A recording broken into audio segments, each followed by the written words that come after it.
রমজান আসলে আমাদের দেশের মানুষের মনে হয় ইমান আরো দুর্বল হয় আমার মনে হয়, কারণ সবকিছুর দাম বাড়ায় দেয় চোরেরা। আমি এবং ইমরান আমরা আসছি আপেল নেওয়ার জন্য রমজান মাসে। তো এই যে আপেলের বস, হ্যাঁ তোমরা ফিঙ্গো যাও মায়, আপেল কত টাকা কেজি? 不选6块，不选5块。 আচ্ছা যদি আমি বাইচা নেই তাহলে 6 RMB হাফ কিলো, মানে 12 RMB কিলো।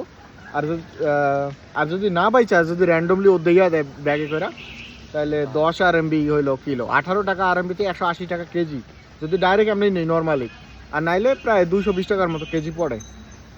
以前过年之前价格是一样吗？还是一样的？দেখেন ওদের নিউ ইয়ার হচ্ছে সবচেয়ে বড় ফেস্টিভ্যাল, এর আগে যা প্রাইস ছিল এখনো সেই প্রাইসই আছে, প্রাইসের কোনো পরিবর্তন নাই। আর আমাদের দেশের চোরেরা লেবু কত টাকা হালি রে ইমরান?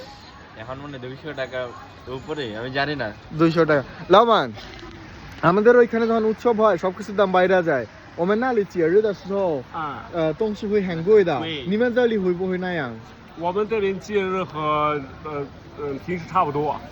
আচ্ছা ওরা বলছে ওদের যখন উৎসব আসে বা নর্মাল টাইম মোটামুটি সেম প্রাইস থাকে। টঙ্গো হাও এই দিকটা চ্যানেল আমার খুবই ভালো লাগে, আসলে দাম টাম ওরা আর বাড়ায় না।